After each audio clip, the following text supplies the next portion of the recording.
Welcome to the Big Geek Podcast. I'm your host, Ron Avis, and sitting with me on the couch to my far left is my co-host, Nick Wright. And joining us is special guest, Jason Bridwell. And today we're going to be ranking the Star Wars movies.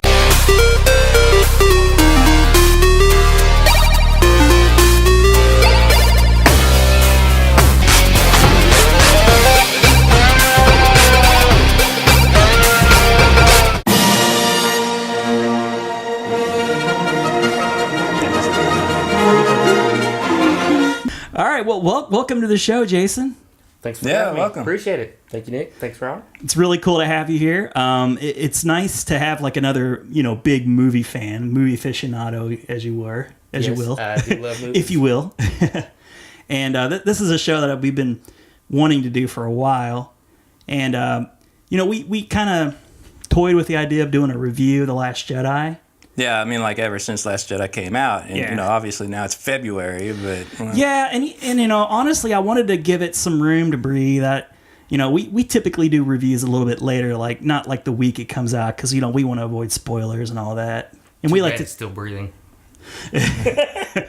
But instead, due to like some illnesses going on in the house, life happens, and like probably an extra month added to that time we would normally give it to breathe. Yeah. Right. So, but we're here finally. We're able to, do the show, and we're going to talk about The Last Jedi, just not as a whole show. But instead, we're going to rank the cinematic Star Wars movies, the canon movies, if you will. Yeah, so basically our favorites, ranked in order. Yeah. We each, have our top 10s, but we compiled the list as a whole, and this is going to be like the definitive Bit Geek top 10. We'll have some disagreements, I'm sure. Definitely. When it comes to the movies individually, but as a whole, I think we can kind of like agree that this is a pretty good list. I think a lot of people would say that our top 10's pretty right on. And if I'm not mistaken, only 1 out of 3 have actually seen all 10 movies that are on this list. You're absolutely right. We're including the Clone Wars because it was released in theaters, and I've never seen it. And I have not seen it. And it made a nice round 10 number to have a top 10. So Yeah, and in fact, I was going to say let's just rank the Star Wars movies, and you were like, well, why don't we just do 10? Even if you had seen it, we probably would all say, well, it would be 10th anyway. Yeah, that's what I said. I was like, well, even if you did see it, you're going to rank it the last one. The last. I mean, it's just, that's how it's going to be. As much crap as the prequels get, I mean, when they came out in the moment that week when you saw it, I liked every one of them. Like in the moment. You get a little time to breathe. I mean, obviously we're going to have comments. I bet you like the three of us all saw the prequels together, I think. I believe so. I think so. Yeah. Maybe not Phantom Menace, but for sure the second and third. I know I saw it with you. I did see it did you see it more than once? I'm pretty sure I saw it with you. It's possible. But I know that when we typically see a movie together, we'll do the thing that a lot of people do. We'll kind of stand out in the lobby and, you'll have that initial, like, I liked it. And then you start to go, but here are the things I didn't like. Yeah. Pick it apart time. Yeah, you start to pick things apart. And you can end up standing out there for like an hour, even though you say, I love the movie, but, Well, yeah, the one that, this isn't about Ghostbusters, but I mean, the one that I think of the most is like, we came out of Ghostbusters and we were like, I liked it. And then we kind of stood out in the lobby for quite a while talking about things that we wish they would have done. Yeah, and I remember, like, I kind of, again, it's not about Ghostbusters, but I just remember saying that, I liked it fine, but it wasn't good enough to shut the haters up. I remember you saying that. We're gonna hear it. I totally agree. But, we are here about Star Wars. We're all big Star Wars fans. We're of that age. We're all in our, we were born in the late 70s, and Star Wars is just like a part of our childhood, but honestly, even though it's a big part of our childhood, for me at least, if we're being honest, like none of us saw the first Star Wars in theaters, and I doubt any one of us saw Empire in theaters. I was introduced to A New Hope on VHS. Yeah. Probably Jedi would be the one that we'd seen in theaters. I did see that in theaters. Now, I remember when it was out in theaters, but I don't think I actually saw it in theaters. I didn't see it in theaters either. I distinctly remember it being out in theaters. Yes. And like wanting, it was a big thing, and I being remember interested that. in it. I did see Yeah. it Showcase Cinemas. That's cool. I remember my parents taking me to that. That was the only cinemas around here at the Yes, time. it was. But so you Costco. actually have you actually remember Return of the Jedi. That's pretty cool. Yeah, because I remember seeing it in the theater, and then I remember when it came out on video. I was so excited. I was like, "Oh, we gotta go rent this. I gotta see this." Yeah, Nice. fantastic. Did you have an Ewok doll that you sat in the seat next to you? No, I did not. No. Okay, all right. Wouldn't have judged you. if you I did. remember I took like my teddy bear and I took like a trash bag and I was like, I cut it out to be like, the little hood like the Ewoks wear and I put it on my teddy bear. Oh man, that's awesome. Some of those fantastic Nick stories Now, I that we did been have treated the to over Ewok- the years. I did have the Ewok Play Village. Oh, the one that was like the Planet of the Apes. The Oh, Kenner yeah, thing? yeah. Yes, Yeah, I had yeah. that. Yes. Yeah, they repurposed that a lot, I think. Yeah, well, that was always like kind of a thing back in the day. Yeah, I mean, that happened with a lot of toys. I was never aware of it back then, but like as you get older, and of course, thanks to the internet, you start hearing all these like neat little stories about like, oh, it was repurposed this or that. Yeah, like the Ghostbusters Firehouse was also like the Police Academy. No, Yeah. you're kidding me. Look it up. Nice. Oh my god, they had Police Academy toys. First of all, Yeah, because there was a cartoon. And so it was I based off of vaguely the remember cartoon. that. Yeah. Wow. I mean, no disrespect to Police Academy. I like the movies okay, but that's bizarre. Yeah. Another one of those like adult movies turned into cartoons. Yeah, like I remember there being like shower scenes in the first Police Academy and like seeing, everything. I feel like. Remember the Rambo cartoon? They were Rambo now that toys. you mention it, I know that there was one, Yes. but yeah, I had totally some of those forgotten toys. it. There were Rambo toys that I yes, had. my brother had the Rambo figures. Yeah. I do remember that. But I'm pretty sure I was fully aware that the Rambo cartoon sucked, so I didn't give it the time of day. But back to Star Wars, so like the toys were of course huge, so like we kind of like that was our entry point into the Star Wars, and then of course home video, and year after year after year of watching home video, Yes. you become like it becomes like religion, man. It's like it was the first trilogy, really. There were other good ones back in the 80s, but Star Wars was like the one, and it spawned like huge amounts of fan fiction. And even though it was just a 6-year period window where the movies actually came out, and with no like follow up in sight for years, that it was that we knew was going to come, that fan fiction lived on and on and on. Yes. And really, the toys kind of did too. Like they kept reissuing them and reissuing them. So the Star Wars never died. But anyways, I don't know where I was. I'm kind of like, I'll digress from a little bit from that. So the way that this works is, Nick, you're going to go ahead and give us the number 10, which we already kind of know what that is. And why don't you go ahead and make the announcement? Yeah, so really no surprise to anyone. It ranked last on all of our lists, Yeah. even mine, and I'm the only one that actually saw it. Yeah. But the Clone Wars, which was basically the pilot for the series that came out, the CG series. So, I mean, I don't know. Not a whole lot to say about it. It was decent enough, but... Yeah, I mean, from everything I've read, it's just like a feature version of the TV show, which was also pretty good. It was introduction for Ahsoka. I mean, she's like a huge fan favorite. Yeah, and it helps that like George Lucas came right out and was like, "This is for sure canon." So so the Clone Wars kind of got people thirsty, I guess, for even more like that extended universe kind of deal. Like there's the movies, but then now we have it on TV, which we hadn't really, I think to that point had. Okay, there was the Ewoks cartoon, but that's not canon as far as I know. Now maybe it is. I don't know. No. I doubt it. Jason, did you watch the show at all? The actual animated series? I have watched it. My son, he used to watch it, and I occasionally turn it on now and watch it myself. Of course. Yeah, I mean, it gets really, really good. Like especially later on in the series, it's worth a watch. There's definitely some cool episodes with Darth Maul that I thought were really cool. Yeah.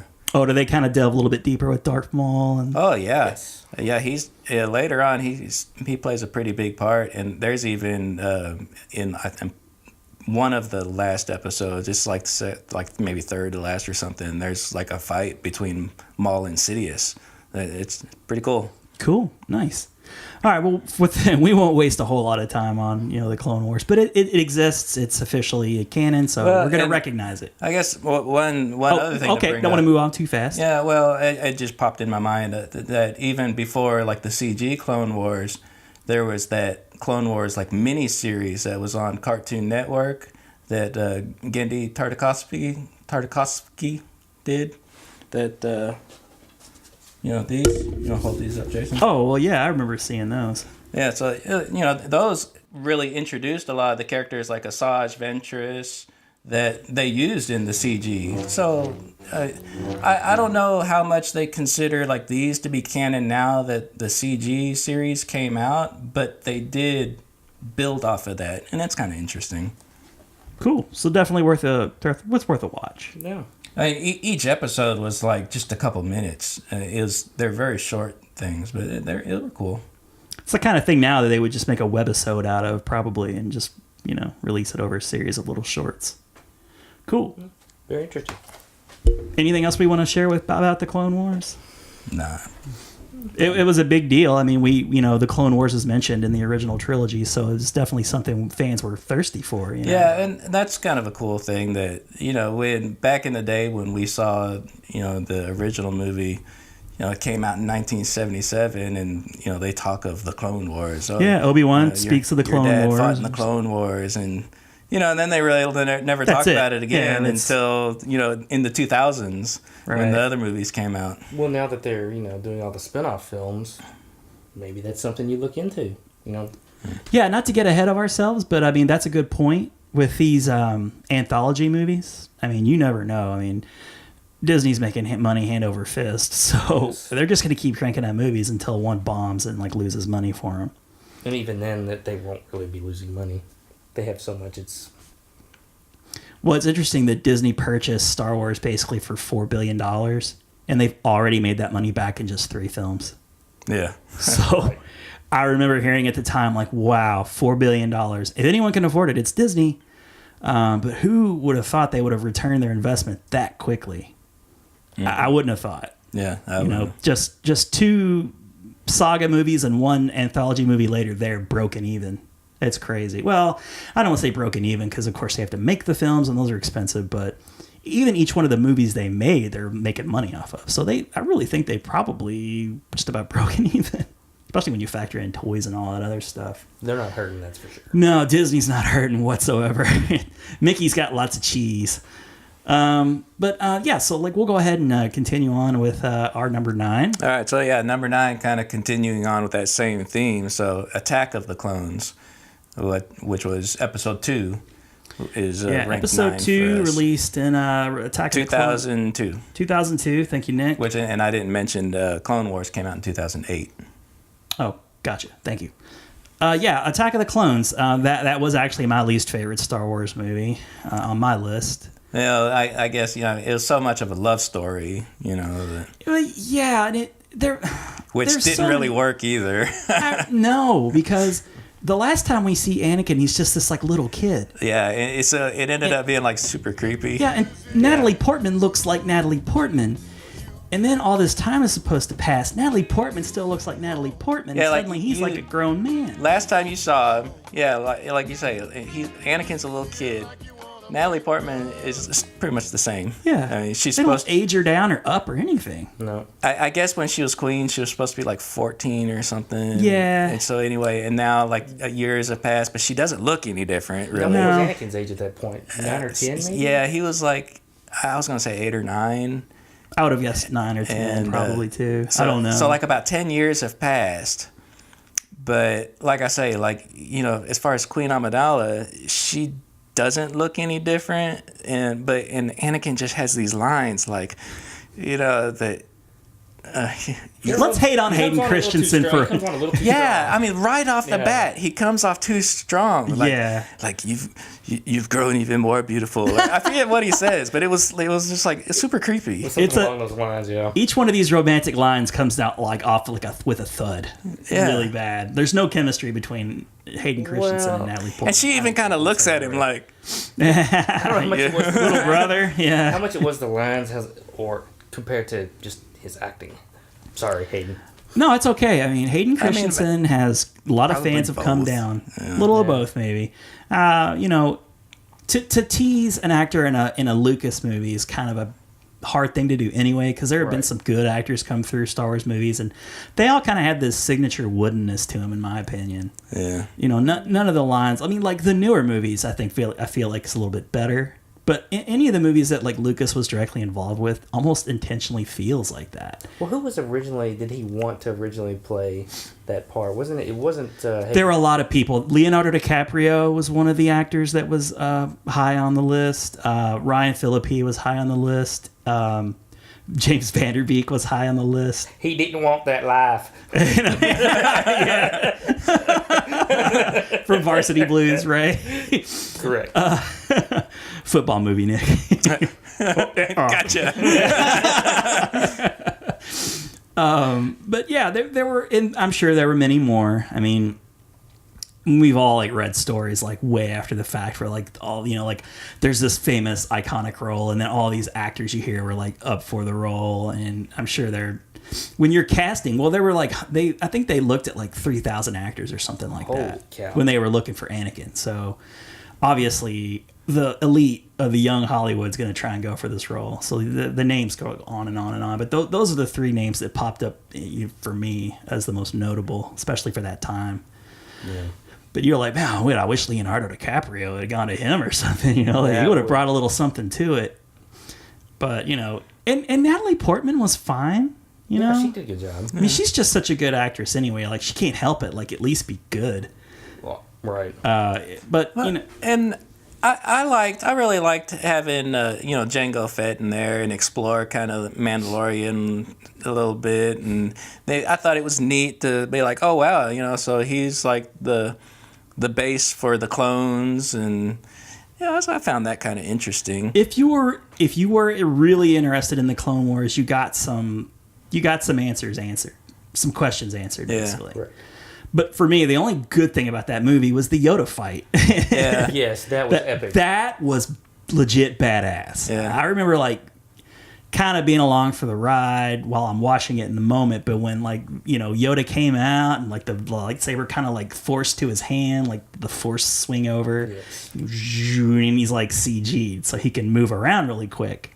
yeah, And we only know Yoda as that like decrepit little, you know, like puppet from, you know, Empire Strikes Back. And yeah. And so it's like he pulls from the Force like all this energy or something. That, yeah, and he's just like bouncing around and doing needs to, he somersaults. can move, yeah. Oh yeah, it's the first time you actually see Yoda fight and be like the warrior that, you know, like we were always told that he was. You know, he was like one of the greatest Jedis ever, probably Right. the greatest Jedi ever.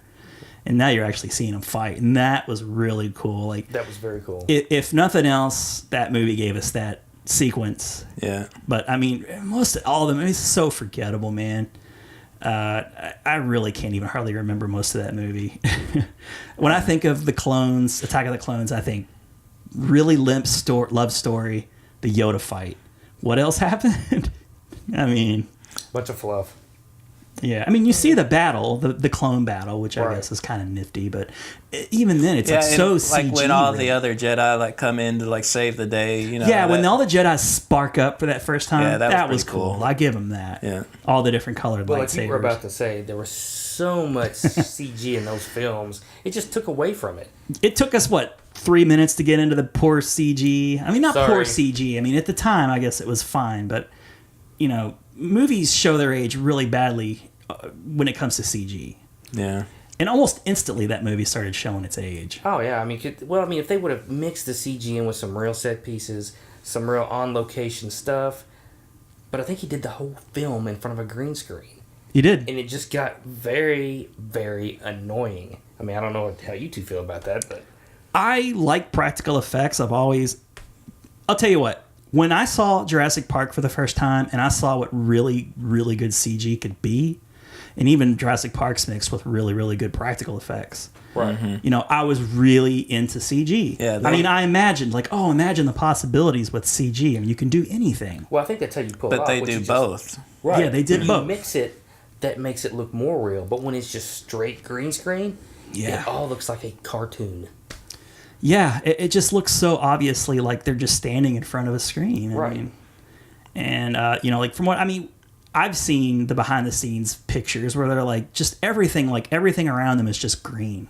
Yes, and the actors are just standing and like Having to the believe whole something that's not entire really there. set is green everywhere. And that's got to be hard for an actor. Oh yeah, because you have nothing to go with. I mean, you're just doing a green screen, and there's nothing to really, other than your mind and what you've read on a piece of paper saying, "Oh, you're supposed to be here or there, doing this sequence." Well, maybe that's why the acting never really seems on point. Maybe that's it. There you Because go. you got to act along these green screens so much. I don't know. I don't buy it because Anakin's right there in front of Yeah. Natalie Portman. So It's not like Anakin's a tennis ball and they're looking at a tennis ball. she That's wasn't true. CG. No, I guess we're giving him a little too much. So anyway, Can't let him off the hook that easily. yeah, ranking it low for me had nothing to do with CG. Well, it had a bit to do with me, but I mean, it's also just the least memorable movie of any of them. That's probably true. And it's the one. I guess that's we like, ought to. I didn't mean to interrupt, but I guess we ought to see like how each of us ranked it. So you had it as 9th. I had it as 9th also, but Jason actually had it as 8th place. Wow, there's a movie you liked even I less actually did than have Attack it of the as Clones. 8. But Phantom Well, that's all right. I had the Phantom Menace. He's like, what was I thinking? Now I'm gonna like take you to task on Phantom Menace when it gets to that, but that's fine. Okay. But yeah, Attack of the Clones. Were there any other really notable good scenes other than the cool scene with all the lightsaber, the Jedi's? Kind of, you get to see them all fight. The No, Yoda scene I kind of like Obi-Wan's fight with Jango Fett. I thought that was a pretty cool scene. took his head off, man. Well, I know. You know. It was pretty awesome, I guess. Cool. All right. Well, okay, cool. Oh, I don't remember the fight. No, honestly. I'm talking about the he's fight not. when he He's was talking about something else. on He's the talking planet. about on Camino. Yeah, on the planet with the clones. You're talking about Mace Windu was fighting Jango Fett. took Oh, his head you're off. right. Yeah. Okay. Yeah. Okay. Still hardly don't remember it. Cool. But no, that's I cool. like that fight. You got to see Slave the One. slave one, First time you exactly. get to That's see what I was Slave going to One. say. I like So I that. thought that was really Yeah, nice. so I liked the scene on Camino fighting Jango Fett, and I liked how it ended really with the clones like marching up like into those like they look like Star Destroyers, but It gave you a kind of an ominous feeling. yeah, What and was to it come. would start playing like the Imperial March. I thought that was cool. Yeah, Kinda tied anytime you it got in. that familiar beat from the old It, movies, you it, kinda- it tied it into the original trilogy, I think. Yeah.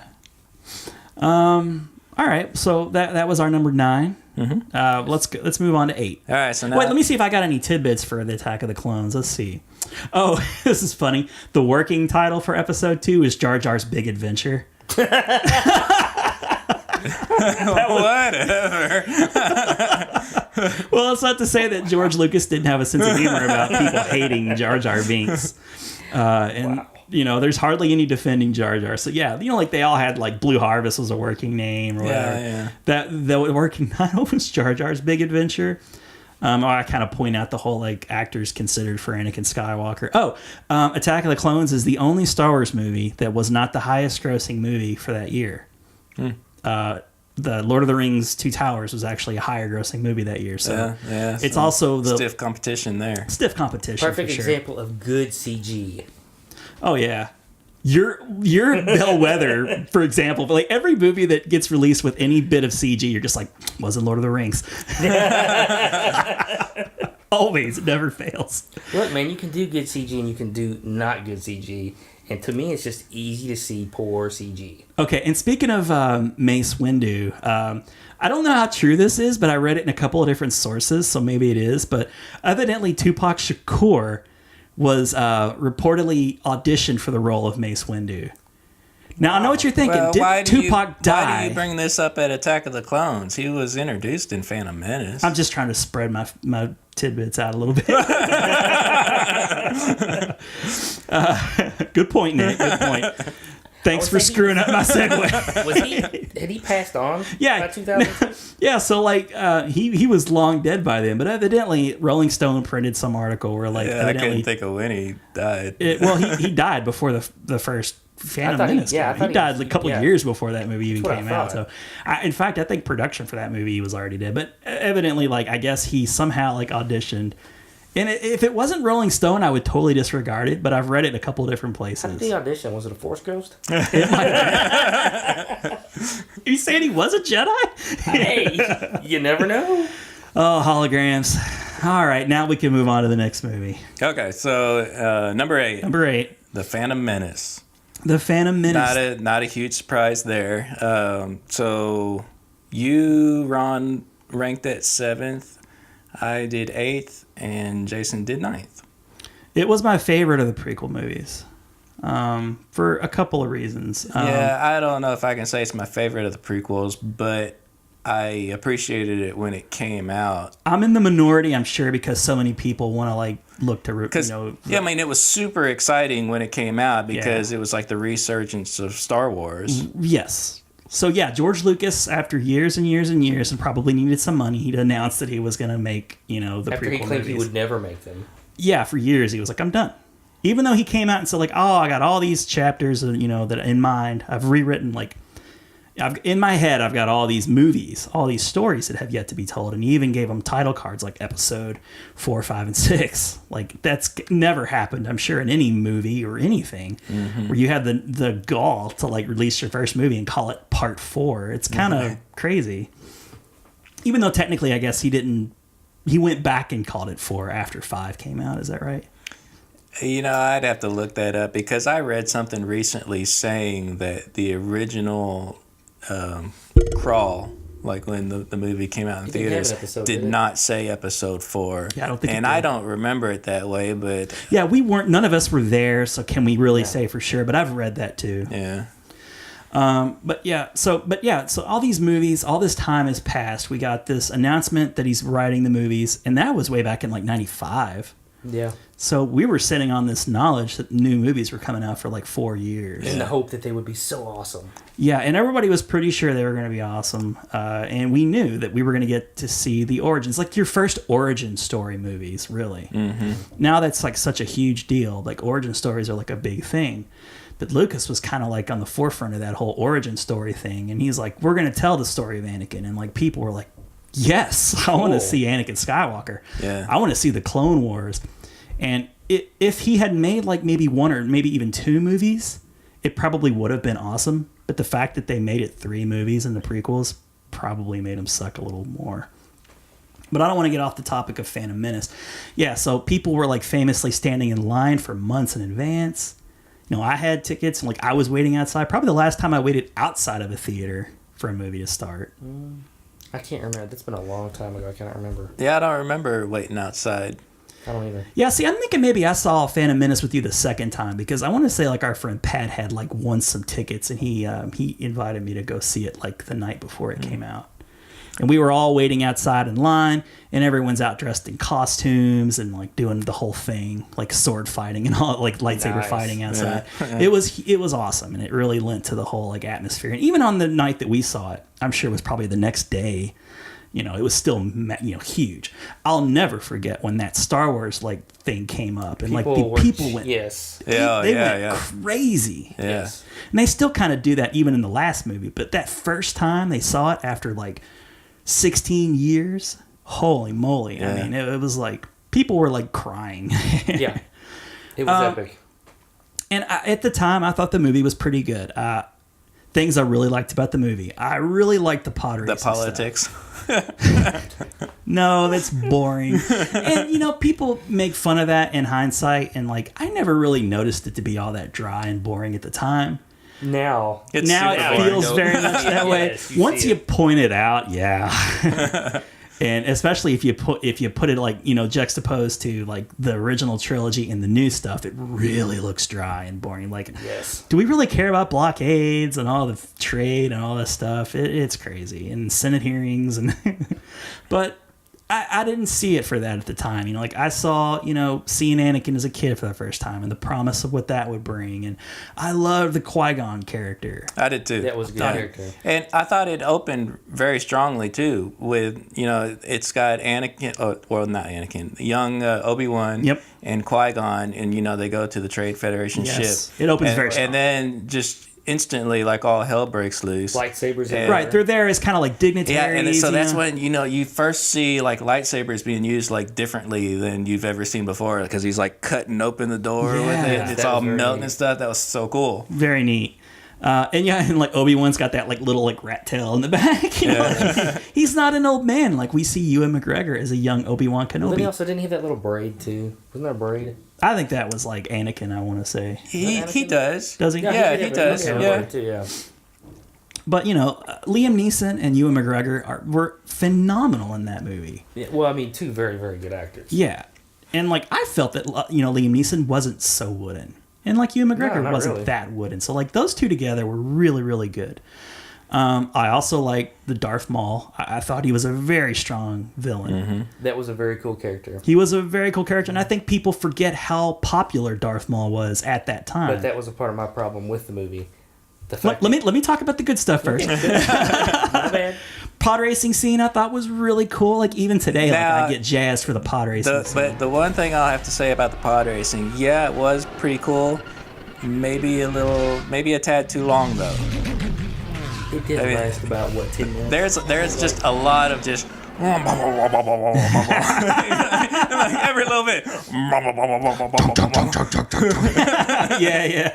It went on for a while, but I didn't care because I was getting a bunch of what I really liked, and but anyways, I really liked it was that part. cool. It was cool, and the score, dude, the end when like Qui-Gon and Obi-Wan are fighting Darth Maul in that. Yeah. Some of the best music Yeah, in yeah. any Star Wars movie. Like, That was dude, very Duel of I had Fates. tingles watching that And, fight. Yeah. and the dual lightsaber of Darth Maul's. Yeah. That was cool. It's like, Not seen that before. you're like, oh my god! I'm so pumped watching this thing.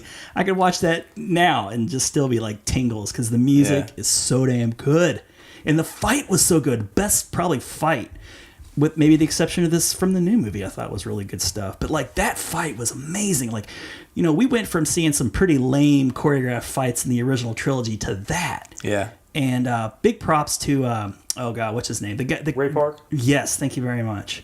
Who I want to go ahead and drop this bit of. I'm going to go ahead and give you a factoid right here. One that I didn't know until just today. Benicio del Toro was all set to be Darth Maul in that movie.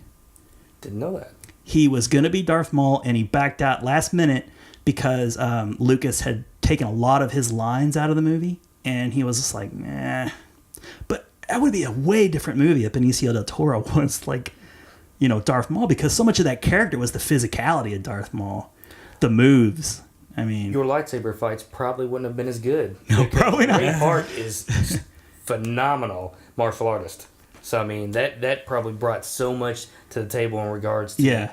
those scenes. yeah, and him not having lines was a good thing. I mean, like he just had to look menacing, and when the fight scenes came up, he was amazing. So, okay, so those are like really high points for me. Let's go ahead and talk about some low points because it's your least favorite movie, Jay. I'm sure you have a few. Midichlorians! Master, sir, I heard Yoda talking about midichlorians. I've been wondering, what are midichlorians? I forgot about that. Midichlorians! You've never heard of a midichlorian. Okay. All of a sudden, They this is just- what causes the Force. They just let that go too. They did, man. They really they were like, whoops, we'll back that up. I guess they were just, he was trying to like make something out of it that didn't need to be. Like the force is all around us. It's like that's all we needed. But yeah, they tried to like make it something that you could measure and like quantify. And Yeah, like he's actually got that device. Like, let me get a blood sample. And, oh, you have high midichlorian count. yeah. Okay. Midichlorians. I don't know if anybody's going to go to their grave defending midichlorians. Nobody has that high of a midichlorian count. Not even Master Yoda. oh my god. Yeah, I know. It's like, all right. Okay. Midichlorians. I'll give you that. What's another one that I guess they needed some kind of way to identify Anakin. I I can know. totally understand why they would feel like they had to, but they could have just discovered him and like we'd have been like, okay, but- because it's Anakin Skywalker. But yeah, they had to have a way to justify, I guess, like they needed some evidence I mean, to 'cause present to the they- council because they didn't want him. The council, Yeah. so But in the other films, though, can't Force users detect or kind of feel other Force users? Am I mistaken that? Yeah, I mean, they can. The Force is strong in you. Yeah, I don't so know. like, why couldn't they have just like kind of sensed they had in the it, past. you And my know? point, with anything with canon and Star Wars, I is guess- like it is what you write it. So I mean, they could have maybe thought of something else. They needed like a Dragon Ball Z scouter. It's over 9,000. I don't know. Just like with the football movie. I'm sorry, I don't understand that reference. but yeah, midichlorians. I mean, nobody liked midichlorian count. And even at the time, I was like, oh, okay, well, whatever. I mean, I like Jar Jar better than I do midichlorians. Ooh, And I mean, you're gonna fight for. Nobody likes Jar Jar, but I could accept that over midichlorians. I don't hate the midi-chlorians that much. I mean, I think it's silly, but Okey-dokey. I'm like, whatever. Yeah, Jar Jar was super annoying even in the moment, and like the way I defended it, and I didn't have to do too much defending because I think most people really dug that movie when it came out. The one thing that people hated on was Jar Jar, and I was like, you know what? This is a movie But it's made more for kids, right? a series made for kids. So like Jar Jar is going to appeal to kids. We weren't kids anymore. We were like adults. So like, okay, we got the Ewoks, they got Jar Jar. We got the better end of the deal. Oh, I guess. definitely. Yeah. One of the things that kind of bugged me was like Boss Nass. Like, why was he always like, Maybe, Lisa, being friends.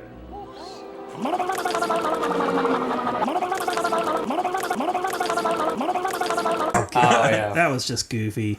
And there was all the like, you know, the like racially insensitive kind of stereotypes with the Nemoidians? yeah, them like, oh, that- today this in it. You know? And oh my god, Watto like, Annie, come here, Annie. Well, the stuff with Jar Jar, too. I mean, a lot of people weren't real happy with that voice, and I could see where they were coming from. Yeah. So there's all kinds of things to hate on, and I guess, you know, like Lucas was just going for some diversity, I guess. But like, I guess that's the dangerous thing is if you're a white guy and you're trying to introduce diversity, you be careful. Yeah, But you know, again, that was like one of those things where people brought it to my attention in like magazine articles, like, oh, it's so racist. And this is like in the like day back when like things weren't quite as sensitive now like they are nowadays. right. I didn't really pick up on it watching it the first time. I didn't either. I didn't either. When I Read was about it to reading catch it, all I'm that. like, I was well, like, yeah, oh, I guess okay. those guys do sound. Suppose you have a like point Asian, there, but you know, I'm a white guy, so like I guess it just didn't bug me as much. But I mean, people have a point. When you go back and watch it now, it's kind of like, yeah, I can kind of see where people would be upset. How do you want them to talk? You want everybody to just talk? Just I don't know. You want to give them like some kind of exoticness to them, you know? But okay, so all right, so there's that. What else do we not like? Okay, let's talk about the technology for a minute. This was a major stick. yeah, This was like yeah. something that bothered all of us. All in of the a moment. sudden, everything is like so sleek and futuristic looking. Right. And the past we're going back is in way time. more sleek and futuristic than the future. That's a great point. Yeah, and that was something that I really noticed. That bugged me at the time. Yeah. Yeah, I didn't really care for that. It wasn't that I didn't think that stuff they were showing me was cool.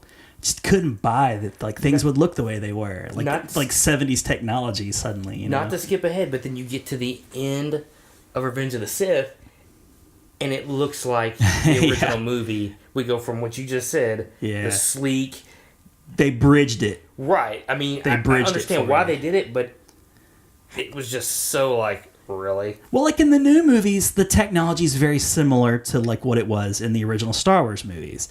And it's further along in the future. So like why couldn't they go backwards and make it just a little bit different but similar? Like I just don't like the way they handled that. No, I'm with you. And I guess it's like the argument could be made they did it to sell toys. Okay. I mean, there's a financial like you know reason why they did it, but You just want to make it a little more. I mean, I know it, when I say believable, you're gonna go, it's Star Wars. Yeah, this it's is- not yeah, real. right, I know it's right. not real, but you want to have a fluidity to it, Yeah, like and that kind of put a big wave right in the middle of it. those yellow Naboo fighters needed to be more of kind of a prototype of an X-wing. yes. I would have liked Queen that so Amidala's much more. ship. That The was big awesome. silver, sleek. Yeah. Oh yeah, it was Just- like a Rolls Royce. It looks like man. the Ferrari of spaceships or something. It's like, really? It's like Yeah. the souped-up version of the Navigator ship. Oh yeah, good Yes, point. you're It did right. remind me of that quite a bit. All right, so we got that.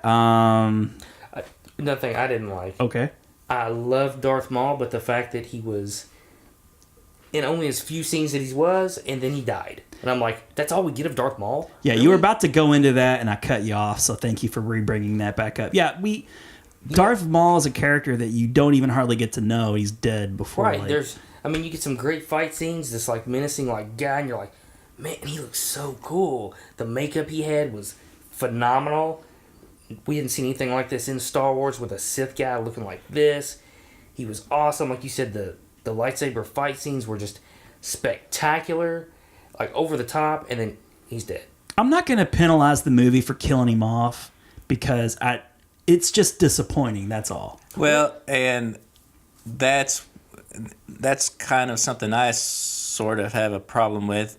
As popular of a character that he was, and they brought him back into Clone Wars, and so now, and that's canon now that he survives. Yeah, he did not die. And so you can cut a guy in half, and like 10 years later or more, however many years it was, that this guy cut in half resurfaces. So now. that was supposed to be after the events of Phantom Menace, I guess? Oh, yeah. Clone Wars is after Phantom Menace. Oh, you're right. Yeah, Yeah. that didn't make any sense. Yeah, he ended up, like, I don't know how he got, like, these, like, robotic kind of spider limbs, but when they first find him, he's crazy.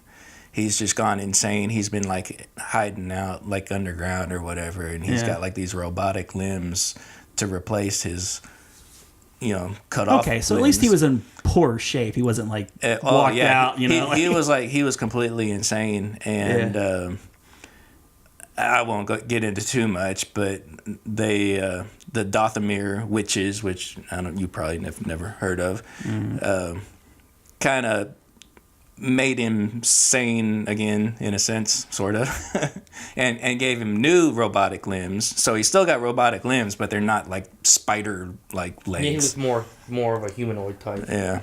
Gotcha. But so anyway, I mentioned before that the scenes with Darth Maul were really cool, but it kind of bugs me that he survives. I mean, how because the fans loved him so much, let's somehow write him in and have him survive. Yeah, It well, just it's like the seems whole Optimus implausible. Prime dies. We got to bring him back because we need to rescue the Transformers Reminds me of series. another Star Wars scene from another Star Wars movie that we'll get to much later. All right, we'll get there in due time. It's a better movie, I think you're referring to, so it's higher It's a up on better the list. movie, yes, but still, just as an absurd scene. I'm sorry. Yeah. Well, a lot of these movies, I guess you can nitpick, really. Yeah, but sure. anyway, so what else have we got about it? Is that Phantom Menace in a nutshell? I mean, we see Anakin as this great pilot. He does this like little thing in space, like he kind of like accidentally gets caught in the ship and fights off some people and gets like launched into space, and he just sort of rolls with it. To reverse our direction, something that we should have put in with the good stuff, C-3PO. We get to see him kind of being naked built or whatnot. C-3PO. That was Yes. kind of cool. Yeah, naked C-3PO. It's Yeah. like, where did he come from? Now you know. But and the little introduction of R2D2, that was pretty cool. Yes. Yeah, because I don't really remember ever knowing that Anakin built C-3PO. Was that a thing that was known at the Oh, time? I don't absolutely think so. not. No. Yeah, okay. Yeah, So, It was a cool tidbit to throw in there, and I just that thought was it that was a let's write this in and Okay. Should we get into some like little factoids now, I suppose? Yeah, About sure. the Phantom Yeah, Menace?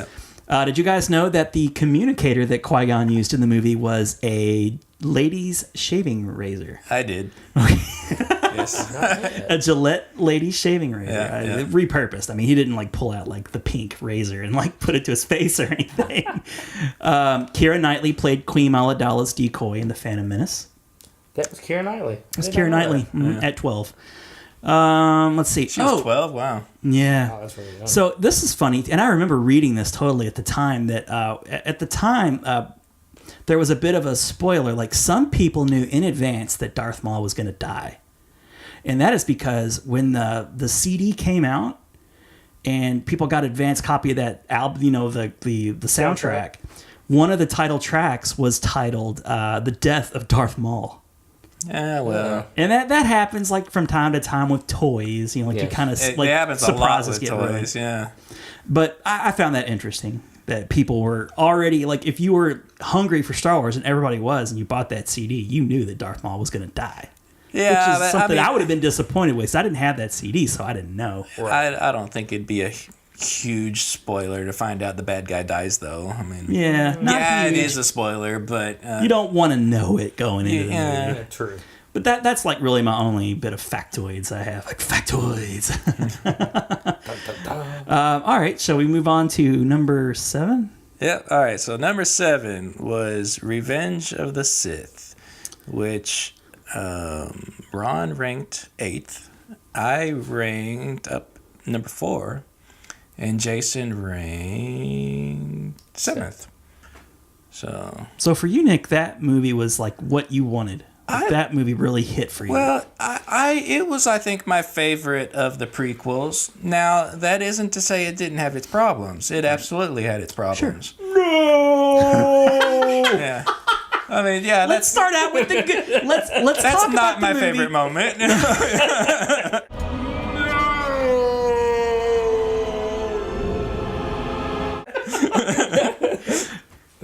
Bad, yeah. But let's not start crapping all over just yet. Let's let Nick talk about why he liked Revenge of the Sith so much. I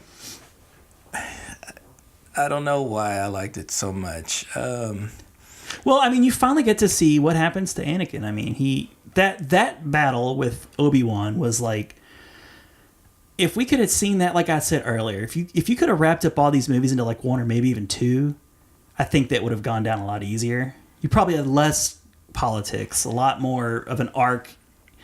But that scene was very cool. Yeah. There were a lot of scenes that I like, that I understand that these things happened, but the movie didn't exactly portray it very well. Like Anakin's, killing all the younglings. I mean, it's like... Yeah, that was kind of brutal. It just kind of came out of nowhere. Like, it felt very rushed, didn't it? How Anakin went, like that tipping point with Anakin. Well, and also Grievous, like, because I read the book, right? I read the book before I saw the movie, and the movie portrayed General Grievous to me as weak. I mean, like in the book, he's a badass, but in the movie, all you see is him like coughing and hacking, like he's weak, and all he ever does is really feeble in the and he just movie. runs away. Like every time you see him, really.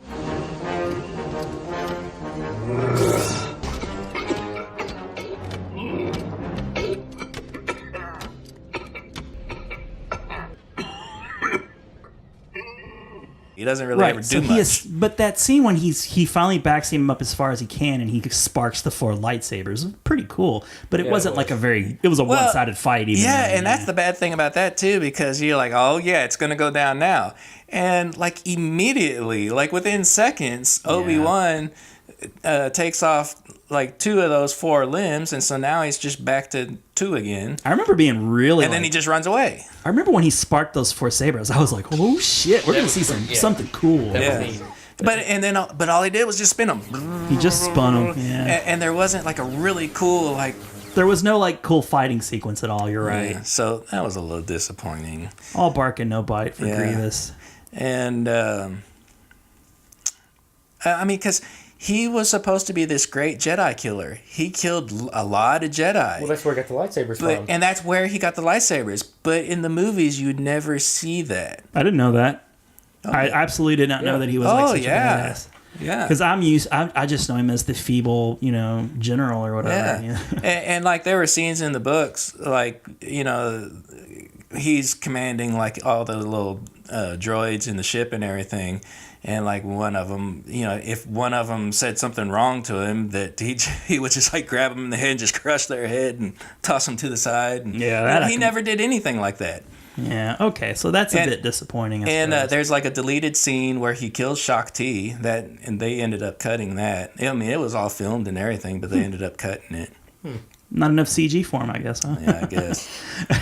Yeah, because it was when Anakin and Obi-Wan are at the ship, and they're rushing to the bridge, and he's captured Shaak Ti, and she's kneeled down like in front of him. She's bound up and just down in front, and he just takes a lightsaber and just ignites it in her back, and that's like all you see is like lightsaber come up through her chest. Well, maybe they couldn't get a PG rating or something if they did that in the movie. I don't know. I don't know. Anakin burning on the edge of the volcano was pretty brutal. That was pretty graphic. No, actually, I think it was Revenge of the Sith- PG-13. It was. You're right. That was the first movie that wasn't PG. So I think Because like I've actually seen that scene I'm talking about, like in the video game. If you play like was it PlayStation 2? I think It would have at been the time. 2, yeah. Yeah, the PlayStation 2 video game shows that scene. I have to check that out. I've got the DVDs. I just never have watched all the bonus material because I just didn't care for it quite enough to, I guess, watch it. But let's see, what else is good? Well, the pacing in that movie was pretty good. I mean, there was like some nonstop action going on in Revenge of the Sith. Like they really finally kicked it into high gear. Yeah. Yeah, like that first like space battle, that was really cool. Oh yeah, the space battle was cool. We saw R2 with jets. Was that in Revenge of the Sith or was that in one of the other ones? Oh, he had those little jets in every one of them. Oh, did he? Okay. Yeah, because you see him like in Phantom Menace, you see him going up the stairs like on Naboo, and you're like, oh, that's how he goes upstairs. Yeah, Like, okay. you know, and he used them in Attack of the Clones, like at that droid factory. So yeah, he used those little. I actually jets all read over that the like place. that the fans were kind of like, why he's got like it's like the whole like technology thing we Yeah, argued. he never used those in the original trilogy. Well, The way they like made up for it, they wrote in some stuff. They were like, well, he had that technology, but then it broke, and it was like very like prototypical like technology. Nobody could repair it, or I don't know, whatever. You know, I get the complaints. I I do hear too, you. yeah. I get it. but- Don't add to something that was a prequel. Like it doesn't make sense. Yeah. But yeah, so like that scene in the beginning was pretty cool. The space fight. Was But yeah, the scene that you're talking about where he used the jets, that was really cool though. He takes out like 2 super battle droids because he like Yeah. squirts like the oil all over him. He sets it on fire. Yeah, and then he used the I jets. dug instead. that. That was I thought- cool. It was neat to see R2 like do something, you know? Yeah. Like he normally just kind of like sits there and like spins his head and like yeah, occasionally he'll unlock a door. But to see him actually get in on the action was kind of neat. Yeah. Let's see what else we got. Revenge of the Sith. You know, now that I think about it, I'm starting to remember why I preferred Phantom Menace over Revenge of the Well, Sith. the fight because, between Yoda and Palpatine was pretty epic. Yeah, that was cool. yeah, that was cool. That was cool. I like that. Well, and that's another thing I missed too that was just not done as well in the movie is when how many went? 4, I think, Jedi went to go arrest Palpatine. That was like an epic fight right there. That just it just Isn't didn't. that where they just it wasn't killed the off same. Mace in the movie? Right. Like because he like beheads Kit Fisto. I forget what he does to like all the other ones, but It's very quick. too. in the movie, you see nothing. They just 3 of them just fall like instantly, Yeah. and then it's just him versus Mace. And I saw an interview with Mace, or not Mace, I'm sorry, Samuel L. Jackson, where that fight scene between them, he came in that day. They were not even scheduled to do that fight scene. Decided they're going to do it, and like he did a walkthrough with Palpatine before they shot it. They just made that up on the fly and did it. And if you go back and watch it and really sit there and watch it, it is such a weak fight scene between Yeah. those two. It's like Yeah. ching, ching, ching, ching. It's Yeah. like, come on. Well, that's disappointing. Like, I Yeah, think. that wasn't choreographed nearly as well as some of the other things were. But Oh, yeah. On the scale of choreographed fights, it's like old Obi-Wan versus Vader in the first Star Wars movie. That's the most feeble Like one of the lightsaber things going fight. back and watching it, there's one scene where Mace kind of spins around with his lightsaber. If you just notice how slow he spins, it's like, really? They could have done some camera tricks to make him appear faster. Maybe some Right. better at like Which, I mean, cutting. it wasn't his fault. I mean, he had no Yeah. training for that scene. They just walk in one day and say, "Here, you're going to do this." So I mean, that's more on the directors and Lucas. Yeah.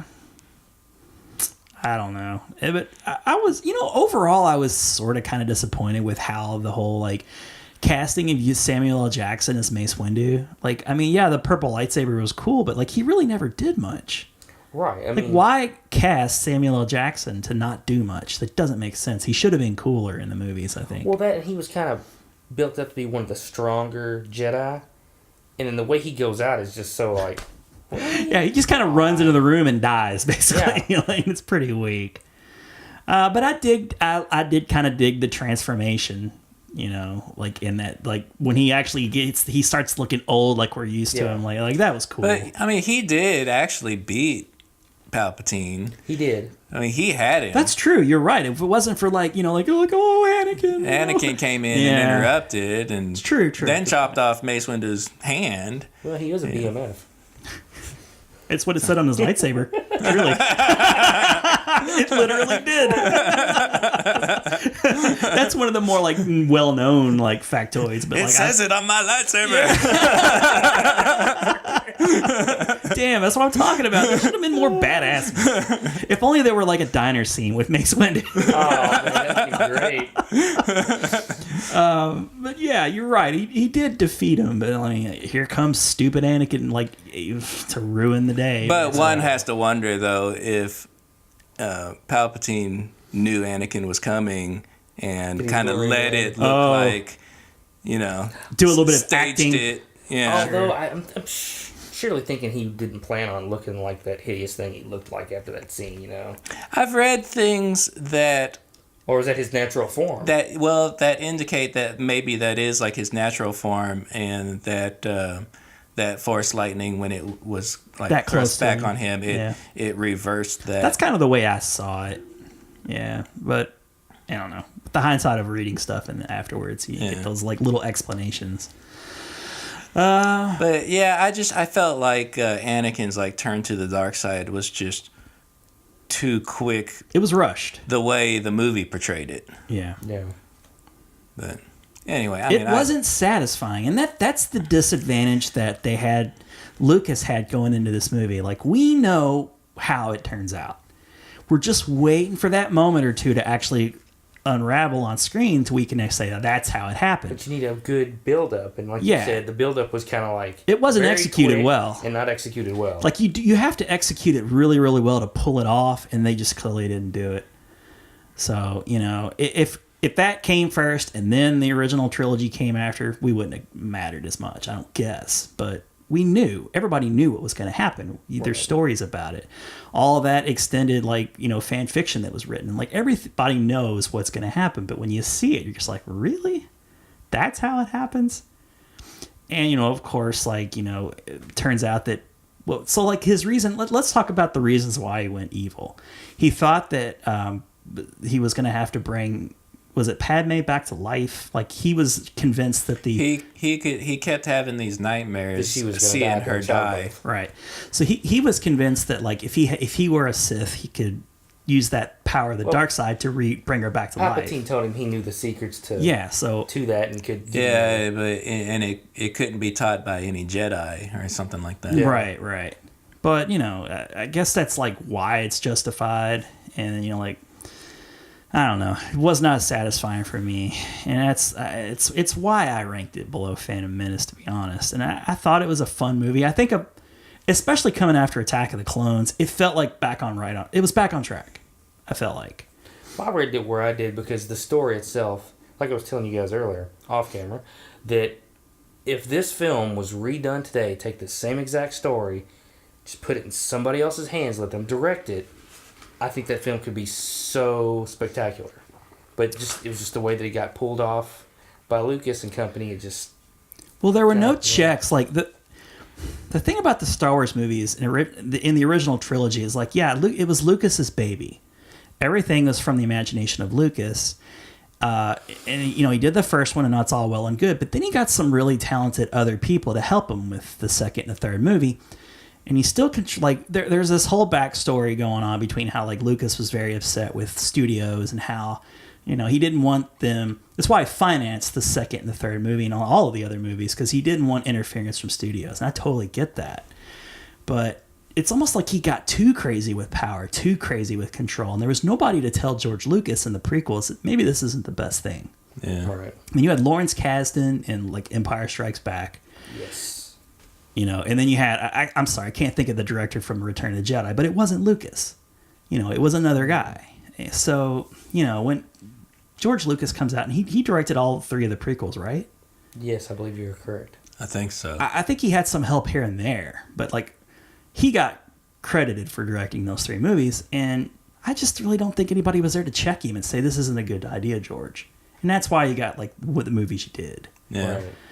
So he's going to, like, live or die with those movies, and he kind of sunk a little bit. But, you know, it's another thing that just kind of popped in my mind. Another thing that was disappointing, you know, up until now we've pretty much we've always seen the Jedi that they have like these these senses, like the spider senses almost, that they sense danger coming and they instantly react, and they don't even have to see it. They just like something will come up from behind them and they'll just like turn around and block and whatever. Spider senses, they just know it's there, right? Well, and then Order 66 happens, and when the clones turn on them, and they just pretty much like shoot Jedi in the back, and like they catch all the Jedi by surprise, and it's like, who has ever caught a Jedi by surprise? Exactly. Yeah. It seemed Yoda weird. could feel it all over the entire galaxy. Yoda was Yoda was Right. the only one too that like when they were coming up to him when he was on Kashyyyk, and he jumps around and chops his head off. Yeah. And it's like, that's right, that's Yoda. Why aren't the other Jedi doing like that? Yeah. Yeah, well, like Yoda was like never crazy about the idea of the clone armies anyway. It was just a means to an end. They had to have them. Right. But Why didn't they clone him? Can you I don't know. Fighting a million Yodas? if they could, I guess they would Get you have. some of that. That is something that I'd like to see kind of, I think they already did, but I don't really remember how it went down, is kind of that story. What was that Jedi's name? Sifo Dyas. That they acted like that the clones were ordered by Jedi Sifo Dyas. And that was elaborated on, I think, in the Clone Wars series, but I don't remember much of it, so I can't really speak to that. Yeah, I couldn't speak to it either, but I kind of remember that name. So just so we don't linger too much more on this movie. So yeah, we see the cool scene with like, I got the high ground. And, like, Don't do it. I've got the high ground. cuts off the limbs. It's sad. You don't like seeing it, but you know it's gonna happen at the same time. And I then- saw a meme just the other day that it had like Darth Vader, and it was like that scene in Return of the Jedi when Luke jumps up like into like the rafters Yeah, or whatever, yeah. and it shows like Anakin or Vader like thinking back of like him versus Anakin or him versus Obi-Wan, Right. and I've got the high ground, and he's like, oh hell no, and it's where he throws the lightsaber in Return of the Jedi. You know what I'm talking about? He's like, nope, I'm not falling for it this time. I'm throwing it at you. That's amazing. God, I love the internet. That's amazing. But like that whole scene was cool looking, and it worked out fine. And like, of course, we see the whole like reassemblance of Vader. We get to see him with the suit he puts on him, and then of course, like he learns that, like what is it that he told him that like He Pad- said, thinks "Where's that- Padme?" Yeah. And he goes, "In your anger, you killed her." right. I couldn't have killed her. And then And then of course.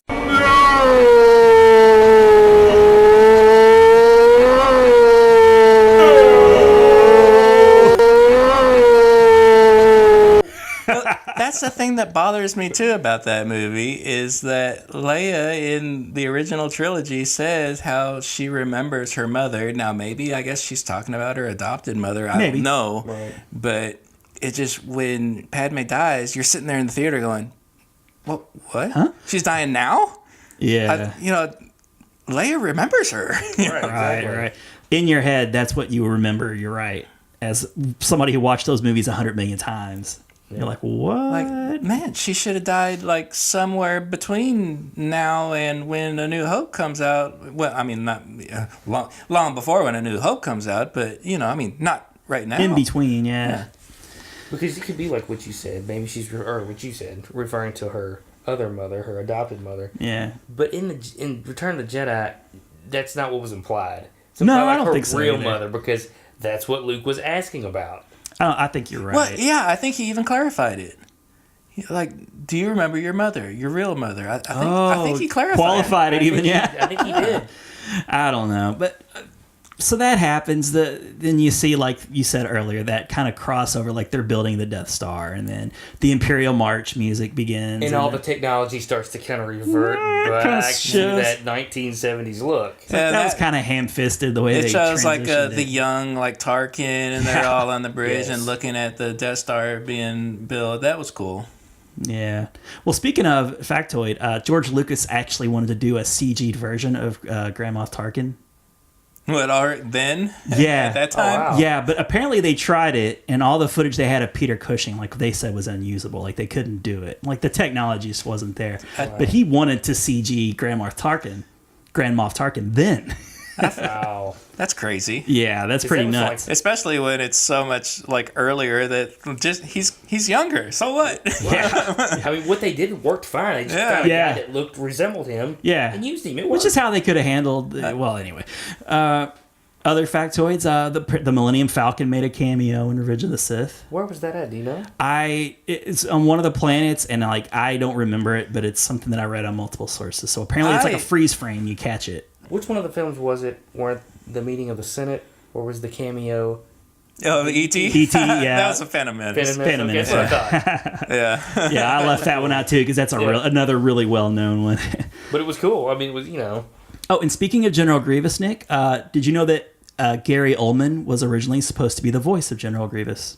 No, I don't think I knew that. Yeah. So, but apparently the reason why that didn't happen was because he's like a member of the Screen Actors Guild.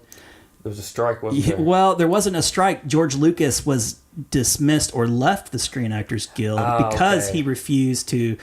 The story goes like, you know how like none of the Star Wars movies had like credits in the opening parts. Mm-hmm. They all started with like those crawls or whatever. Yeah. Well, that was against the regulations. So it's like one of the things that like classified those movies as independent movies. He left, or like it was like a bad situation apparently. And, so like there were lots of actors and other, professionals that couldn't do his movies because of that. They just were not supposed to. But I thought that would have been cool to have Gary Oldman as the voice of Grievous. I'm sure it would have been a different interpretation. Yeah, maybe he wouldn't have been coughing and hacking. Maybe not. All right, so we can move on to the next movie, guys. All right, so we're number 6, Number 6. Yes. The Force Awakens. So now we're going into the It's new, a little bit the surprising. new trilogy, and so Ron, you ranked that 5th. I ranked it 7th, and Jason ranked it 5th. Okay. So Jason and I agree that it was 5th, but it's a little surprising that we each had it there because it was like the true return of Star Wars. My big problem with it, I love The Force Awakens. I mean, I love Rey. I think she's a great new character. I love Rey too. I But think all the new characters are really strong. My big problem is just how similar it was to Episode 4. I mean, it was just the whole Death Star again, only much bigger. Very familiar. And we'd already done 2 Death Stars now. And I mean, Jakku was basically Tatooine. Come on. yeah. Yeah. A lot of Jakku it was Tatooine. I mean, like Jason says. And That's the criticism, and I mean, But I I get loved it in it. I like retrospect, but I it. mean, it was the true, like, okay, so we talked about Disney buying Lucasfilms. And I there was- wasn't. I'm sorry, I interrupt again, but I wasn't completely sold on Kylo Ren either. I didn't. There was something about his voice. I just didn't. It didn't resonate. Like, wasn't the same as Darth Vader to me. Oh, the augmented voice with the mask. Yeah. Yeah, it I seemed- didn't like that. Seemed a little weak. Yeah. So anyway, I interrupted. No, that's Yeah. fine. I mean, I definitely want to get into that. But, the prequels happen. By and large, people are mostly disappointed. And a lot of time has passed, really. How long? So, Revenge of the Sith came out in 2005. Oh yeah, I stopped saying dates. So Force Awakens was 2015. Revenge of the Sith, like you said, 2005. Right. Did I say Phantom Menace? No, but for what it's worth, 1999. Yeah. Right. So we're talking 10 years, which isn't quite as long as the gap between the prequels and the original trilogy, but it's still a long time. Still a good shot. And especially like we were, once again, for sure, we all knew that there would not be any more Star Wars movies. Oh, we yeah. just were convinced there Yeah. would never be another Star Wars Let movie. alone Star Wars movies with the original cast. Oh my gosh, yeah. I mean, because even before like that animated Clone Wars movie came out, when Revenge of the Sith was over, I was like, it's done. that's it. Right. There will never be another Star Wars movie. It was like the end of an era. It's done. Yeah. So, the fact that we get that news and you're just like, wait a minute, are we going to get new Star Wars movies? And then you start hearing like, wait, J.J. Abrams is going to do it? I like J.J. Abrams. He's pretty awesome. And he's a big Star Wars fan. And holy shit, are they actually going to get Luke Skywalker back? Oh, man. And not only that, then like slowly one after the others. Like, yeah, we're only going to get him. We're going to get Harrison Ford back. Never thought you'd see that. You know, Carrie Fisher, we're going to get her like off the wagon and back. She's going to be in good shape. She's going to be in the movies. Like everybody's going to be back. The old gang, our childhood heroes, were going to come back. And oh, by the way, here's a bunch of really cool, new, interesting characters for you. That's quite a feat. I mean, honestly. But I don't want to get ahead of myself too much even further. So, right. So it's the highest grossing movie of all time. Just go ahead and put that out there. Everybody went to see it like 3, 4, 5 times. It felt like Star Wars all over again. Yes. And yes, it was very familiar, but at first we were embracing that familiarity. We were like, it feels like a Star Wars movie. Yeah. Maybe a little too much, but it feels like a Star Wars movie. And the story was pretty cool. Like we got these introductions of like all these like possibilities, which is to a degree why a lot of people didn't like the new one so much, because like a lot of those got closed suddenly. Quickly. But JJ like really did a great job, and I had it 5th, and is it 5th or 6th? It's 6th on our overall The list. overall ranking, Yeah, it's 5th. It's Oh, insane. no, I'm sorry. Sixth. Yeah, 6th. Yeah. It's insane that movie is 6th on our list of Star Wars movies when that movie was so good. Like I really liked that movie at the time, but then some time goes on, and I was never going to like it better than the trilogy, but it was right up there with it for a long time. And so let's start talking about some of the things that were off. You mentioned the return of the Death Star, basically, for all intents and purposes. Yeah. And I hate how tongue-in-cheek Harrison Ford is like, let's just blow it up. You know? It just, to me, I really, and I'm sure this will come in time, that I would like to see some kind of an explanation what happened between Return of the Jedi and Force Awakens, that, you know, you're left Return of the Jedi like, we won. Oh, yeah. And everybody's unified. and now all of a sudden, you know, you go back, so I guess, 20 years later, and they've converted a planet into a Death Star, basically. It happens again. So they're no longer called the Empire. They're the oh gosh, what are they called now? First Order. First Order, thank you. Yeah. So and the First Order is kind of like what's left of the Empire, I guess. And so yeah, you're right. I mean, it's like they save the day, everybody's together and happy. And you know, why did Luke run off? I mean, because that's the opening crawl. Like the first thing he says is that Luke's in hiding. Why? You know. Well, here's a question that I've had about that movie. I guess we've never discussed this. Maybe we have, and I've just forgotten. The beginning of the movie, the gentleman that Poe goes to see, that he gets the. Yeah, who's that guy? Who is that guy? I don't know, but they got a Explain famous that to actor me. to Who's play that him. guy? The Star Wars movies have always done this, where like they'll throw out some name, like that Sifo Dyas thing I was talking about. Like it seems to be like a key plot point, and then you're like, who is that? Yeah. Did they even mention the guy's name in the film? I don't remember him calling him by name. I think they just called him like an old friend or something like that. I think they might have mentioned his name like very quickly, but you don't really catch it. I've read it. I don't remember what it is now. And who was the actor? Because he is a very famous actor. Max von Sydow. Yeah, he was in Yes. He's been in a lot of stuff. He was in The Exorcist and a bunch of other stuff too. Yeah. He was the king in the first Conan movie. Leave it to Jay, man. He's gonna bring up something I would have not thought of. Sorry. This is Mr. IMDb right here. But yeah, like he's a famous actor, and like it is kind of like Star Wars tradition, not only just to like drop these names on you like they're supposed to be somebody, but then they'll also cast these like really distinguished like actors, like these well-known actors, and you're like, oh, this is gonna be somebody big. Right, you see that. No, he's not. And you think we're going somewhere with this guy, Yeah. and all of a sudden, you're dead. It's like, why? But it introduces us to Poe. We get BB-8, and like, you know, it's the MacGuffin is like this map that pieced together like takes him to Luke. And you're right, it's a mystery. Like, what has happened? You know, like we don't know. I mean, Luke's missing. The crawl mentions it. So, and here we are. We're just kind of like in this thing, this new adventure. Rey, we see Rey. There's all kinds of mystery surrounding Rey, and everybody eats that up. And her introduction is fantastic. I mean, Yeah. you get to see like the Scavenging for broken parts. down Star yeah, Destroyer in the background. I mean, Yeah. and that CG My love for was- Force Awakens was like heightened at that That moment. CG was so amazing because Yeah. they were on a real place and they added it to the real set. And she slides down. Yes, so cool. It was really neat. That's another thing I'd like to see more of is like the Battle of Jakku. What went down there? Oh, hell with yeah. all these like AT-ATs and Star Destroyers Yeah. and everything. For sure. But as a backdrop to the movie, it was certainly very cool. So, you know, there's this mystery around her, and there's something about her, and of course she's got the Force too. Like, the Force is strong with this one. It's really cool to like kind of get to know a stormtrooper as a person, as a Yeah. not as Not as this a clone. cold. Not as a Yeah, clone. they're not clones anymore. Yeah, I love that he's like this defector of the First Order. You know, he's like, I was abducted, and like all I know is to be this. You know, like I had no choice but to join the Right. First Order, and he's met with he has a choice. He sees his friend gunned down and blood. You know, like makes me wonder like why was he on that mission to begin with? But whatever. So you know he's like, nope, this ain't for me. And then he basically like he and Poe hook up, and there's that cool scene where they get the TIE fighter, and like that was awesome.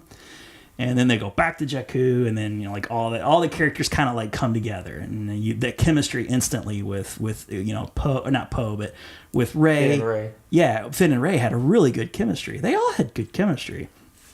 But the most important thing was we get the return of the Millennium Falcon. Yes. I love that scene where they're running and the camera's like trained on them, and they're like, "What? How about we take that one?" And like, "No, that's a hunk of junk." Yeah. And then they're like, "Let's take that one," and then it blows up, and it's like, "Okay, Guess we're we'll take taking that one." And then the camera pans, and you're like, "Oh shit! I see what you did. That's awesome." And the fact that they made that entire Falcon practical, like that was built. I mean, again, It nearly practical. killed Harrison Ford, but it was built. Yes. Like you said, it looked amazing. Yeah. That was the amazing thing about J.J. Abrams said, I'm bringing practical effects back. I'm sick of this CG. Didn't they have 2 practical X-Wings as well? Well, I'm sure that one that Poe, the one he got destroyed in the I think beginning, that looked for I real. think they like, built 2 practical X-Wings for the film, too. It's I think. possible. But the one in the beginning of the movie had to be practical. It just looked real. Like there was no way that wasn't like physically there. Now, I think they wanted to do Starkiller Base as a practical effect, but too much money involved. Well, yeah, you gotta like find a planet and all that stuff. Gut it, turn it into a super weapon. Be cool, dude. But I mean, of course, you know, we see that trailer and it's like the Chewie, we're home, and you see Han and you're like, holy crap, I'm gonna cry. I see Han Solo and Chewbacca. They're back. This is old Han Solo. Thought I'd never see this, and there it is. Yes. Nipples hard. Tweaking the nipples. I probably watched that teaser trailer, that first trailer, like 100 times. Oh, yeah. Just because I couldn't believe my own eyes. It is, and the scene, like you know, you were talking about with the Star Destroyer down on Jakku and everything. Every time I saw that on the trailer, it would just give me chills. Oh, yeah, that was a great And trailer, like, I'll man. keep watching it going like, okay, I could find where this doesn't look right. And I'm like, I can find no flaws in the CG. It looked amazing. It was good. It was really, really, really good. And that whole like escape scene where they're like where we mentioned like they get on the Millennium Falcon and they're like doing the chase. Oh, and they Rey's showing her piloting skills, when and they they're flew going. through the Star Destroyer. That looked fantastic. Yes. Yeah. It looked really, really good. And of course, like you know, Finn's back there struggling with that cannon. You know. A la A New Hope, Luke Skywalker. Yeah. And yeah, everything about it's familiar, and I get it. And if it's its biggest crime is to remind me of something that I absolutely adored as a child, so be it. I'll take it, I That guess. was probably about the worst part of it, really. That and I didn't like those CG monsters on board the what were they called? Wrath. Reptars. Reftars. Yeah, Yeah. I didn't like it either. You're That- hunting Reptars? That felt out of place. That was like the first kind of like, eh. That was kind of, like you said, the out of place thing. And You just seeing didn't Han feel right. Solo running, like huffing it, you know, like it looked kind of bad. But he's an old man. We'll give him a little break. Which is why I think it's hilarious. He still wants to be Indiana Jones. I'm like, come on, really? The only other bad part, too, well, the other one thing that sticks out to me with the film, you know everybody came to that film to see Luke Skywalker. Yeah. You get one glimpse of him at the Yeah. end of the The movie. very end of the movie. And he's like, Like, really? That's it? Well, because we saw all the promotional stuff, and he was looking like he did in Last Jedi. You know, he had like the goatee, and like he looked just like that. And he Yeah. like lost some weight, and he was in good shape. right. So like, it was very It was a little bit disappointing of a to letdown. not. That's all you got of him. Yeah. You know?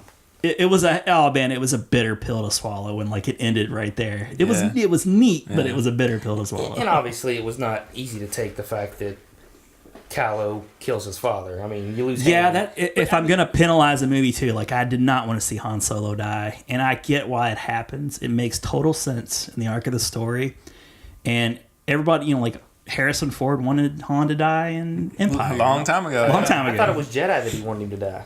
Empire. I think it's Empire? both. Okay. Well, maybe. Oh, do you think you want him to die at the end of? Okay, all right. So he finally gets to die, and he dies in a in a meaningful way, but it hurt, and you knew it like for so long, like and that's the other thing too. It's like, okay, these are all old actors. We know we're not going to get this long run with him. Like, who's gonna die? Which one of my idols are you gonna kill? And it came. Nobody knew, and it became like as soon as he was on that planet. It was clear. You knew he was going to die, and Right. and for that reason, it's so hard to watch that whole sequence. Even though there's some pretty cool stuff going on in that sequence, it's hard to watch it again. Yeah. And it kills my rewatchability for that movie because when I find when I watch that movie now, I'm really into like the first hour, and then when that part of the movie comes on, I find myself like not wanting to watch it. Yeah. It's hard to watch. It's kind of like way off topic, kind of like Logan. It's hard to rewatch that film. Good point. I mean, It's hard to watch Transformers the movie because I hate seeing all my friends die. Like I don't want to see them all dying. But anyways, it's exactly the same thing. I don't want to see Han Solo die. It's good for the story, I guess, but it's I don't want to see it. Right. And this punk Kylo Ren does it. Yeah. And I don't really have a problem with Kylo Ren. Like when you were saying like you weren't a big fan of him, I was thinking to myself, I'm gonna let Nick talk, but I kind of like the Kylo Ren character as a whole. Like his voice is a little different, but I thought he was cool. Like in his like the way he handled himself with like he had that like short fuse. Yeah. I kind of dug the humor. One of the things about I don't get ahead of myself, but the humor was on point with Force Awakens. Like I like that part where like he's like, oh, like the droid got away, and he's like, what? And then like you see all the stuff like getting torn up from outside the hallway, and the two like Stormtroopers like turn and go the other way. they're like, whoop, Nope. Kylo's off on, he's going off again. I better walk away. Dad's mad again. Yeah. But anyways, yeah. So the Han Solo death is kind of a downer. We get introduced to Snoke as a huge hologram. Yeah, and so many people took that as him being a giant. I never did. I always just thought it's just the hologram. We've always seen little holograms, bigger holograms. That's a good point. I never gave it any thought, honestly. In Empire Strikes Back, the Emperor was a giant head. Yeah. I mean, we've always seen such things, and everybody thought he was a giant. I'm like, really? Princess Leia was like this big. Yeah. So I never got that he was this giant, and I didn't- many people thought that. I didn't think that, but like I said, I didn't give it much thought at all. But I do remember people like thinking when The Last Jedi was coming, I was like, it'd be funny if they trolled him and he came out and he's like a little guy, like a midget or something. They made him as small as possible. Nice. Because even in like a review I read about what's it called, The Last Jedi, it was like you finally get to see Snoke as not a hologram, and he turns out not to be a giant. Yeah. Why would you think that? I don't know. But it was a cool effect, like where he was big like that. It was intimidating. Another thing that was a little irritating, the lack of use of Captain Phasma. You have this cool looking character, the first known female stormtrooper. I'm very And they disappointed have by done how they nothing- portrayed her. They get a did nothing famous with her. well, not a famous actress, but a known actress to do the voice. And you get a little bit. You've got but- nothing of her. I mean, not to get ahead of myself, but same thing in the following film. You don't get much of her at all. It's like, It's not like they redeem her at all in the new movie. We'll get there, I think, Yeah. when we start talking about it. But yeah, very disappointed with how she's been portrayed. It would have been a lot easier to swallow if they had redeemed her in the new movie, but whatever. But yeah, she looks really cool You for got a sure. And they made a chrome- big deal out of you her. got a chrome stormtrooper. I mean, Yeah. and it's a chick to boot. Yeah. Cool Yeah. cape. The mask is cool looking. I mean, it's like I mean, it's like General Grievous all over. True. She's obviously supposed to be a badass, but she's not portrayed. Maybe that if you way. read the novelization, there was more to it. I don't know. But yeah, she was kind of like, well, she was supposed to be a big deal, but the movie didn't make her a big deal. Right. Good point, Jason. So, the movie's pretty... Oh, you get... the introduction of the one character. Maz Maz. Kanata. That's a yeah. cool character. Yeah. Maz was cool. I like the whole thing with Han She's Solo. kind of like the new Yoda. Kind of. In a way. Like, where's my boyfriend? She's talking about like Chewbacca. That was pretty good. I really enjoyed the scene where Han kind of, you start to see him maybe he sees something in Rey, and he wants to kind of take her under his wing and make her part of his crew. And I think in another movie that would have been really interesting.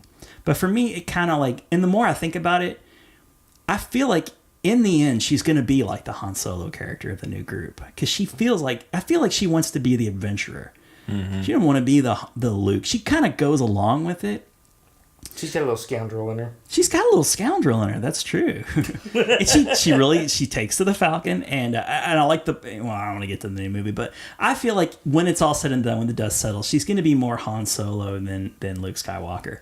But now that we're talking about the old characters, and of course Kylo Ren is the son of Han Solo, and I mentioned earlier how there were all these neat little interesting titillating like plot like storylines. One was like, who's Rey? Like, is she Han Solo? Is she a Skywalker? You know, like, what is the deal with Rey? I don't think anybody really thought she was going to be a Solo, but maybe a Kenobi. For sure, there were all these interesting, like, I read some really cool fan theories coming up. You know, like, oh, well, it's going to be this. It's going to be an Obi-Wan. And we're like, well, it can't be Obi-Wan because, like, the age really doesn't make any sense and all this stuff. Well, he could have been, like, his granddaughter. Something, I guess. I mean, nobody knows if he had a kid or not. I mean, it could have been his grandkid. But I like that about the movie. I like that it set up all these like little mysterious things. What's going on with Luke? Who is Rey? You know, what the hell happened with Kylo Ren and the Knights of Ren?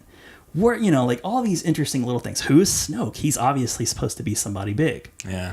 So when that movie ended, and it ended, of course, with like Rey finding Luke and then, you know, presents his lightsaber. Maz gives it to her. I mean, it was a very satisfying movie at the time. And, you know, for all the things we loved, and there were some things, did we mention it? Was there anything that we left out that we didn't really enjoy? I kind of like the interaction with Rey and Kylo at the end. Yeah, I don't know. That was cool. When the fight scene in the snow, yes, the winter. That was cool. Yeah, that was a beautiful, beautiful shot. But I don't know so much didn't like as just so many questions. Like, you know, Right. You've already touched on most of those questions. But like I don't know if you mentioned like who are the Knights of Ren.